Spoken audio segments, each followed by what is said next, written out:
প্রথম direct signing কিন্তু বিনুরা ছিল, এটা হয়তো অনেকেই জানে না। তার পাশে যেই বসছিস, ঘটনা কি জিজ্ঞেস করবি? হ্যাঁ, উপভোগ তো করছি, সেটা আসলে রেজাল্টেই প্রমাণ পায়। কারণ আমি আমার জায়গা থেকে বেস্ট কন্ট্রিবিউট যেভাবে করা যায় সেটা করার চেষ্টা সবসময় করি। আর রিস্কের কথা যদি বলেন, আমি আসলে রিস্ক মনে করি না, কারণ আমি আসলে আমার 2011-তে যখন খেলা ছেড়েছি তারপরে আমার স্বপ্ন ছিল যে কোচিং লাইনেই থাকবো। যে কোনো কারণেই হোক, লম্বা সময় সিলেকশন প্যানেলে ছিলাম 9 বছর। তারপরে যখন কোচিং আসলাম ভেবে চিন্তে এসেছি। সো আমি আসলে রিস্ক না, আমি মনে করি যে আমি যেভাবে কাজ করছিলাম, সিলেক্টর থাকা অবস্থায় প্লেয়ারদের সঙ্গে যেভাবে কমিউনিকেশন হচ্ছিল বা আন্ডারস্ট্যান্ডিং এগিয়ে যাচ্ছিলাম, সবাই ফিল করতো, আমাকে বলতো যে আসলে কোচিং আসলে হয়তো ভালো করবে, সেটাও আমাকে কনফিডেন্স দিয়েছে। আর সময়ের সঙ্গে সঙ্গে ঢাকা লিগ, তারপরে এবার বিপিএলে কাজ করা, নিশ্চিতভাবেই প্লেয়ারদের ক্রেডিটে আগে দিতে হবে। কিন্তু আমি একটা জায়গায় নিজের জায়গা থেকেও বলতে পারি, প্লেয়ার সিলেকশনের কাজটা যেহেতু করে এসেছি, টিম সিলেকশনের ক্ষেত্রে, টিমের জেলিং তৈরির ক্ষেত্রে সেই কাজগুলো আলহামদুলিল্লাহ ভালো মতো এগিয়ে যাচ্ছে। তার ফলে কিন্তু দুইটা ইভেন্ট পরপর করলাম, যেখানে সাকসেসফুলি এখন পর্যন্ত মনে হচ্ছে নিশ্চিতভাবে 23 তারিখ ফাইনালের পরে আর একটু ভালো মতো রিপ্লাই দিতে পারবো। এটা অবশ্য আমি একাই ক্রেডিট দিব না। এটা আমি যখন টিম করা শুরু করি, হাসান মাহাদি আপনারা জানেন আমাদের টিম অপারেশনস হেড, হাসান মাহাদি ছিল, অমলান আমাদের সঙ্গে কাজ করেছে। আমরা তিনজন টিমটা যখন শুরু করেছি তখন বিদেশি প্লেয়ার ডিরেক্ট সাইনিংয়ের অপশনটা নিয়ে অনেক ওয়ার্কআউট করেছি। স্বাভাবিকভাবেই আমার প্রথম ডিরেক্ট সাইনিং কিন্তু বিনুরা ছিল, এটা হয়তো অনেকেই জানে না। বিকজ আমি গত বছর যেহেতু কমেন্ট্রি করেছিলাম, খুব কাছ থেকে প্লেয়ারদের নিয়ে অ্যানালিসিস করার সুযোগ হয়েছিল। সেখান থেকে একটা ট্রাস্ট তৈরি হয়েছিল যে এই বলারটাকে আমি যদি ইউজ করতে চাই, তাহলে যদি তার কাছ থেকে বেস্ট আউটকাম নেওয়া সম্ভব, সে বেস্ট কিছু দিতে পারবে। এবারও একটা জিনিস দেখবেন, তাকে নেওয়ার পরে কিন্তু তার জানেন যে ইনজুরি কিছু কনসার্ন রয়েছে। তাকে খেলানোর ক্ষেত্রেও কিন্তু আমরা বেছে বেছে কিছু জায়গায় মানে ওয়ার্কলোড ম্যানেজমেন্টের ব্যাপারটা চিন্তা করেই খেলিয়েছি। কিছু ইম্পর্টেন্ট ম্যাচেও প্রয়োজনে কিন্তু তাকে ব্রেক দিয়ে চিন্তা করেছি যে পরের ম্যাচের জন্য রেডি করব। সো কিছু এরকম প্ল্যান ছিল, বাট পিক করার ক্ষেত্রে সবচেয়ে বড় যে বিষয়টা, আমার ডিরেক্ট সাইনিং 1 নম্বর প্লেয়ার ছিল কিন্তু বিনুরা। বিকজ আমি জানি যে Bangladeshi left arm pace bowler আপনি যদি দেখেন, মুস্তাফিজ এবং শরীফুলের পরে আরেকটা নাম খুঁজতে গেলে অনেক সময় লাগে। যেই কারণে কিন্তু আমি জানি মুস্তাফিজ ডিরেক্ট সাইনিং হয়ে যাচ্ছে, শরীফুলকে বিট করতে গেলে অকশনে বেশ অনেক টাকা নিয়ে হয়তো নামতে হবে। সেক্ষেত্রে আমার ফার্স্ট পিক ছিল একজন বাহাতি পেস বোলার বিদেশ থেকে আনবো, যেন ডানহাতি অপশনগুলো আমি ড্রাফট থেকে বা অপশন থেকে নিতে পারি। সো বিনুরা পিকটা সেভাবে ওভারঅল চিন্তাভাবনা করেই করা হয়েছিল। আপনি একটা জিনিস দেখবেন যে আমরা বেশ কিছু ম্যাচে আপনি দেখবেন যে কিছু ভালো পারফর্মার ছিল, তারপর আমরা তাদেরকে অফ করেছি। আপনি দেখবেন মুরাদ কিন্তু এর আগের ম্যাচটা ভালো করেছে, আকবর জাস্ট একটা ম্যাচ আগেই ভালো করেছে। সো স্ট্র্যাটেজিক কারণে আমি সবসময় বিলিভ করি স্পেসিফিক ওই দিন, ওই ম্যাচ, ওই কন্ডিশনের জন্য যেই প্লেয়ারকে পিক করলে টিমের বেটার বেনিফিট হবে বা কম্বিনেশনের জন্য বেটার হবে, সেটাই চিন্তা করি। রিপন নো ডাউট আমাদের আজকে এই ফাইনালে আসার পেছনে রিপনের অবদান সবচেয়ে বেশি, বলিং, পেস বোলিং ডিপার্টমেন্টে, এটা অস্বীকার করার কোনো উপায় নেই। সো সেই জায়গা থেকে আমাদের কাছে আজকে মনে হচ্ছে সাকিব এমন একজন প্লেয়ার, চ্যাম্পিয়ন প্লেয়ার, আপনারা সবাই জানেন, বাংলাদেশ টিমের কি প্লেয়ার। পাশাপাশি তার যে অ্যাগ্রেশনটা আছে সেটাকে আমরা ইউজ করতে চেয়েছিলাম। আর আপনি রুবেলের সঙ্গে কম্পেয়ার করলেন, আপনি যদি দেখেন সিলেটে বেশ কিছু বাহাতি ব্যাটসম্যান ছিল, ডানহাতি বাহাতি ব্যাটসম্যান যখন সংমিশ্রণ থাকে তখন ক্যাপ্টেনের হাতে কিছু অপশন থাকলে ভালো হয়, যেটা শান্ত আমার সঙ্গে ডিসকাস করেছিল। সেই জায়গা থেকে আমরা দুজন অফ স্পিন অপশন কিন্তু আজকের ম্যাচে ইনক্লুড করেছিলাম। তবে হ্যাঁ, একটা গ্যাম্বেলিংও বলতে পারেন যে একটা সাইড ছোটো থাকলে তখন কিন্তু স্পিনার ইউজ করার ক্ষেত্রে একটা চ্যালেঞ্জ থাকে, সেটাও ক্যাপ্টেনের মাথায় ছিল এবং আমরা দুজন মিলেই সেই প্ল্যানটা করেছিলাম। ইভেন আমাদের কোচ রাজিন সালে তার কাছে আমরা যখন স্ট্র্যাটেজি সাজিয়েছি, সেই জায়গাটায় কিন্তু আমরা সেটা মাথায় রেখেই সাজিয়েছিলাম। বাট হ্যাঁ, আপনি যেটা বললেন রিপনকে অফ করার ক্ষেত্রে আমাদের অনেক ভালো মতোই চিন্তা করতে হয়েছে, বাট স্ট্র্যাটেজিক কারণে আসলে রিপনকে একটা ব্রেক দেওয়া, ইউ নেভার নো, নেক্সট ম্যাচে হয়তো বা সে আবার ব্যাক করতেও পারে। আজকের উইকেটটা কিন্তু যখনই আমরা পাওয়ার প্লেতে ব্যাটিং শুরু করলাম, 2 ওভার যাওয়ার পরে আমরা উইকেটটা সম্পর্কে স্ট্র্যাটেজি সাজিয়েছি। প্রথমে আমরা ইনিশিয়াল যখন একটা বেসিক প্ল্যান নিয়ে কিন্তু ব্যাটিং শুরু করি যে অ্যারাউন্ড 140-50 মিরপুরে ভালো রান। বাট যখনই 2-3 ওভার তামিম এবং ফারহান খেলা শুরু করলো, তখনই আমাদের কিন্তু প্ল্যান চেঞ্জ হয়েছে। আমরা 160+ অ্যারাউন্ড 170 একটা টার্গেট করে ব্যাটিং করা শুরু করি। সেটা আরেকটু বেশিও হতে পারতো, বাট আপনি জানেন যে মাঝখানে 3টা উইকেট পড়ে যাওয়ার পরে আমাদের সেখানে আবার একটু নিজেদেরকে সেটেল ডাউন করতে হয়েছে। বাট স্টিল আমার কাছে মনে হয় যে রানটা এই উইকেটে এনাফ না হলেও, যে একটা সাইড ছোটো বড়ো হলে তখন কিন্তু এই রানটা একটু রিস্কি হয়ে যায়। সেই জায়গা থেকেই হয়তো বা একটু মনে হয়েছে 10-15 রান কম। আর এটা একটা খুব কমন কথা যে 10-15 রান কম ছিল, বাট আমার কাছে মনে হয় যে যেই রানটা হয়, খেলা কিন্তু অপোনেন্ট টিম সেই রান অনুযায়ী খেলে।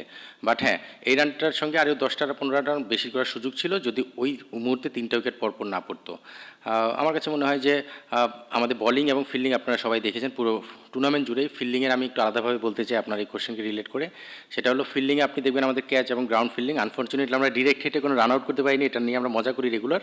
বাট আমাদের ফিল্ডিং কোচ আবুল বাশারের কথা আমি বলতে চাই, এই নামটা কখনোই সামনে আসে না। আবুল বাশার কী পরিমাণ হার্ডওয়ার্ক করছে ফিল্ডিং কোচ হিসেবে, সেটা যদি আপনারা দেখেন, মাঠে আজকে ফারহান 5টা ক্যাচ নিয়েছে। এর আগে ওভারঅল পুরো টুর্নামেন্ট জুড়ে যদি আপনি আমাদের ক্যাচ এবং গ্রাউন্ড ফিল্ডিং দেখেন, সেখান থেকে বুঝতে পারবেন যে প্লেয়াররা কতটা কতটা ডেডিকেটেডলি কাজ করেছে। নিশ্চিতভাবে আবুল বাশার ফিল্ডিং কোচ, তার ক্রেডিট দিতে হবে এখানে।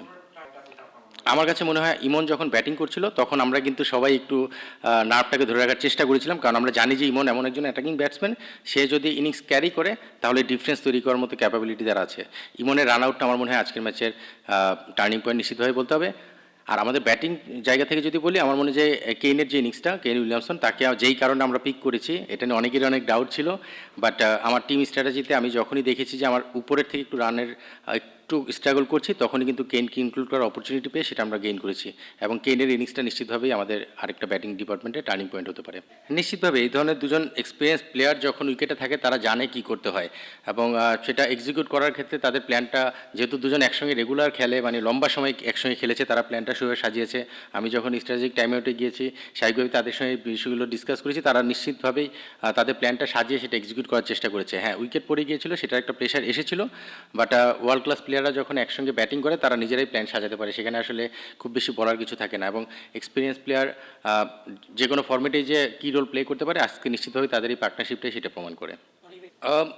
একজন প্রফেশনাল প্লেয়ার, এবং আপনারা জানেন যে নিউজিল্যান্ডের প্লেয়ারদের আমরা সবসময় প্রশংসা করি তাদের ক্যারেক্টারের জন্য, খুব সফট এবং স্মার্ট হয়। কেইন কিন্তু আজকে সকালে আর্লি মর্নিং এসেছে, 9টা 9:30টার দিকে হোটেলে পৌঁছেছে। পৌঁছানোর পরে কিন্তু আমাদের টিম মিটিং ছিল, সেটাতেও অ্যাটেন্ড করেছে, তারপরে সে রেস্ট নেওয়ার জন্য রুমে গিয়েছে। সো আমি এই জন্যই কথাটা বললাম, খুবই প্রফেশনাল একজন প্লেয়ার। আর আপনি যেটা বলেন এফেক্টিভনেস, যে বিষয়টা, আমাদের টিম, আপনি দেখবেন আমরা মিরপুরে যখন খেলাটা চলে এসেছে আমরা দেখেছি যে অ্যারাউন্ড 150 ভালো রান। আপনি যদি 150 খেলা হয় সেখানে অ্যাঙ্কর রোল প্লে করতে পারে এবং ইনিংসটাকে বিল্ড করে দূরে নিয়ে যেতে পারে, এই ধরনের একজন প্লেয়ার আমাদের কম্বিনেশনে খুব দরকার ছিল। কারণ আমাদের নিচের দিকে আমাদের ব্যাটিং যারা ছিল তারা যতটা কন্ট্রিবিউট করবে সেটার সাপোর্টটা পাবে কিন্তু উপর থেকে। সো কেইনের ইনক্লুশনটা কিন্তু সেভাবে আমরা চিন্তা করেছি, এবং আপনি দেখবেন শান্ত, তিনি কিন্তু যথেষ্ট ভালো ব্যাটিং করেছে পুরো টুর্নামেন্ট জুড়েই। বাট আজকে আমাদের টিম কম্বিনেশনে শান্ত নিজেই কিন্তু নিজেই স্টেপ এগিয়ে এসেছে যে right hand left hand combination, আমি চারে যেতে হলে চারে যাব, এবং সেটাই কিন্তু করেছে। সো এই যে টিম, মানে টিম হিসেবে কাজ করা, ক্যাপ্টেন নিজের পজিশনটাকে ছেড়ে দিয়ে টিমের জন্য মানে বেটার কিছু চিন্তা করা, আমার মনে হয় যে সেটা নিশ্চিতভাবেই একটা টিমকে প্রমাণ করে যে আসলে এই দলটা একটা পুরো দল হিসেবেই খেলে। আর কেইন নিশ্চিতভাবে ওয়ার্ল্ড ক্লাস, এবং এই ধরনের ক্যারেক্টারই কিন্তু সে শো করেছে আইপিএল বলেন, নিউজিল্যান্ড, প্রতিটা জায়গায়। সো আপনি যেটা পয়েন্ট আউট করেছেন, নিশ্চিতভাবেই সেটা অবশ্যই ইম্পর্টেন্ট যে মিরপুরের কন্ডিশন বা অ্যারাউন্ড 150-60 রানে যখন খেলা হয়, এই ধরনের একজন ব্যাটসম্যান নিশ্চিতভাবে সেই দলের স্ট্রেংথ বাড়ায়। খারাপ লাগা তো আছেই, কিন্তু আপনি যদি আমার ক্যারেক্টার সম্পর্কে একটু দেখেন, আমি কিন্তু আসলে প্রফেশনাল জায়গায় কখনো আমার খারাপ লাগা বা আমার পার্সোনাল ইমোশনটাকে প্রায়োরিটি দেই না। নিশ্চিতভাবেই জিশান আমার খুব কাছের একজন প্লেয়ার, যাকে আমি খুবই পছন্দ করি, এবং আমি মনে করি সে টি-20-র জন্য যথেষ্ট ক্যাপাবল একজন প্লেয়ার, বাট টিম সবসময় ফার্স্ট এগিয়ে আসে, এবং সেই জায়গা থেকে জিশানকে খেলাতে না পারে আমার নিশ্চিতভাবেই খারাপ লাগে। বাট জিশান খুব ভালো করেই জানে, এবং জিশানকে আপনি দেখবেন যে সবসময় কিন্তু চাঙা থাকে মাঠে। সো মেন্টাল যে মোটিভেশনটা, খেলতে না পারলেও যে একটা চ্যাম্পিয়ন দলে খেলার যে মোটিভেশন, সেটা তাকে দেওয়ার চেষ্টা করা হচ্ছে। খুবই আনফর্চুনেট জিশানের জন্য, ইভেন আমার জন্য বলতে পারেন যে জিশানকে আমি খেলাতে পারছি না, বাট গতবার যেই টিমে খেলেছে সেরকম টিমে খেলাচ্ছে, এই টিমে যদি চ্যাম্পিয়ন টিমের সঙ্গেও থাকা যায় সেটাও মনে পজিটিভভাবেই চিন্তা করা যায়।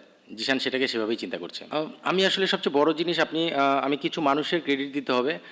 আমি কোচিং করাচ্ছি এখানে, হেড কোচ হিসেবে হয়তো আমি আপনাদের সামনে আসছি, বাট আপনি দেখবেন আমার সাপোর্টিং স্টাফ কারা। Rajin Saleh most experience, Tareq Aziz most experience, সঙ্গে ফিজিও ট্রেনার, আমি এটা আগেও বলেছি, আপনি কোচিং স্টাফ যখন ভালো পাবেন তখন টিমের বন্ডিংটা ভালো তৈরি হয়, কারণ ট্রাস্ট করে প্লেয়াররা। আজকে রিপন যখন বোলিং করছে, সাকলাইন বোলিং করছে, তারা রিসেন্টলি তারেকের সঙ্গে কাজ করেছে। রাজিনের সঙ্গে মুশফিক ন্যাশনাল লিগ খেলেছে কিছুদিন আগে, মানে রাজিনের ব্যাপারে আলাদাভাবে বলার কিছু নেই।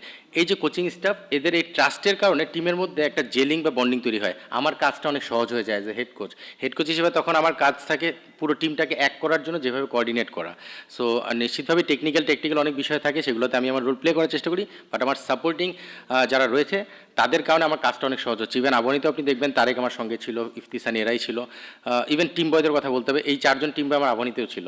সো ওই যে ট্রাস্টের জায়গা থেকে আই কন্ট্যাক্ট, চোখের ভাষা বোঝা, সো এই প্রতিটা জিনিস এই ম্যানেজমেন্টের সঙ্গে আমার সেটা তৈরি হয়েছে। আর প্লেয়াররা আপনারা দেখেছেন, প্রতিটা প্লেয়ার কিন্তু প্রমিজিং এবং ডেডিকেটেড। অনেক সময় আমরা কিন্তু বিভিন্ন প্লেয়ার নিয়ে বিভিন্ন রকম সাইড টক শুনি বা কথা বলি, এই টিমে আপনি অন্তত এই ধরনের ফিঙ্গার উঠিয়ে কারোর দিকে কথা বলার মতো সুযোগ মনে হয় পাবেন না, বিকজ টিম রেজাল্ট আমার মনে হয় করতে গেলে এই ধরনের টিম ম্যানই দরকার, টিমের প্লেয়ার দরকার। সো সেই জিনিসটাই ছিল। আলহামদুলিল্লাহ আমি খুব এনজয় করছি, এবং চেষ্টা করবো এভাবেই এনজয় করার জন্য। আসলে আজকে সকালে এসেছে, টিম মিটিং অ্যাটেন্ড করেছে, রেস্ট নিয়েছে, তারপর মাঠে এসেছে। খুব বেশি সে অ্যাটাচমেন্টের সুযোগ হয়তো পায়নি। বাট আপনি একটা মজা করে আমরা আজকে বলছিলাম যখন ফারহান আর তামিম ব্যাটিংয়ে নামলো, জিশান এসে উইলিয়ামসনের পাশেই বসেছে। তখন শান্ত বলছে, "কিরে, তার পাশে যেই বসছিস, ঘটনা কি জিজ্ঞেস করবি?" সো এই ধরনের ফান মজা আমাদের হয়। তবে হ্যাঁ, এই ধরনের লেজেন্ড প্লেয়ার যখন ডাগ আউটে থাকে তাদের কাছ থেকে অনেক কিছু কেয়ারিংয়ের সুযোগ থাকে। আর একটু বেশি সময় পেলে ভালো হতো, হয়তো ট্রেনিং সেশনগুলোতে থাকলে হয়তো আর একটু বেশি ডিসকাস করতে পারতো। বাট স্টিল সে যখন টিম মিটিং আজকে দুটো কথা বলেছে, তারপরে নিশাম যখন টিম মিটিংয়ে কথা বলে, আমাদের প্রতিটা প্লেয়ারের জন্য সেটা কিন্তু একটা মোটিভেশনাল স্পিচ। সো আমার মনে হয় যে প্লেয়াররা সেখান থেকে অনেক কিছু শিখছে। আর ইন্ডিভিজুয়াল শেখার বা জানার সময়টা খুব বেশি পাচ্ছে না, বাট নিশ্চিতভাবেই তার ড্রেসিং রুম শেয়ারিংয়ের মাধ্যমে আরও কিছু শেখার বা ভবিষ্যতে আরও কাজে লাগানোর সুযোগ থাকবে।